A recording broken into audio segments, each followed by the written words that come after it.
बुजुर्गों, माताओं, बहनों, युवा साथियों, जय भीम, जय संविधान, जय भीम। नींदें अपनी खोकर जगाया हमको, नींदें अपनी खोकर जगाया हमको, और आंसू अपने बहाकर हंसाया हमको।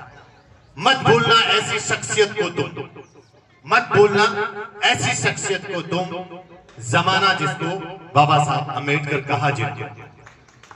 जय हिंद साथियों, बाबा साहब के विचारों पर 2 मिनट मुझे बात रखने का मौका दिया है आयोजन समिति का। इसके लिए सबसे पहले तो धन्यवाद, शुक्रिया। बाबा साहब ने 3 जो शब्द कहते उसी को कोट करके मैं अपनी बात रखूंगा। उन्होंने कहा था कि शिक्षित बनो, संगठित रहो और संघर्ष करो। इन 3 घटनाओं के पीछे उनका खुद का निजी अनुभव है। आपकी पहली लाइन थी शिक्षित रहो। आप इमेजिन नहीं करेंगे, बाबा साहब ने 32+ डिग्रियां हासिल करी थी। किसी भी समाज के लिए बहुत बड़े गौरव की बात है, चाहे बीए हो, एमए हो, पीएचडी हो। 32 डिग्रियां हासिल करी थी। दूसरी उनकी कोटेशन थी संघर्ष करो। संघर्ष से उनकी एक छोटी सी बात आपको याद दिलाना चाहता हूं। जब वो उनके जैसा संघर्ष अगर हमारी जिंदगी में अगर हम 10% भी हासिल कर लेना, हम हमारे परिवार को भी बेड़ा पार कर देंगे। आपको याद दिला दूं दोस्तों, जब वो बचपन में स्कूल गए थे, मैं पूरी ऑथेंटिक तथ्य पे बात करता हूं, अपनी स्कूल गए थे तो उनको एडमिशन में जैसे उन्होंने स्कूल में लिया, वहां के स्कूल के प्रशासन ने उनको जो कमरा था, स्कूल का जो रूम था, उनके गेट की तरफ उनको बिठाया गया था। आप इमेजिन करिए कितनी पीड़ा होती होगी उस वक्त उस बालक को। और उससे भी ज्यादा पीड़ा तब हुई थी जब एक पानी का नल वहां मटका जो रखा हुआ था, उनको पानी का पीने का पानी उनको नहीं दिया गया था।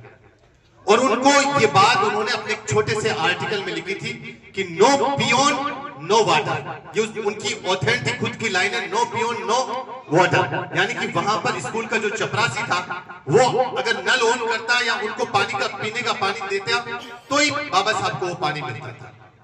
कितनी बड़ी पीड़ा थी आपके दिल में। लेकिन याद रखिएगा दोस्तों, जितनी चीजों को बाबा साहब को रोका गया था, वो चीजें आपने हासिल करके छोड़ी। आपको किताबें पढ़ने से रोका, लेकिन आपने किताबों से ऐसी मोहब्बत की कि इस देश के पहले कानून मंत्री आपको बनाया गया था।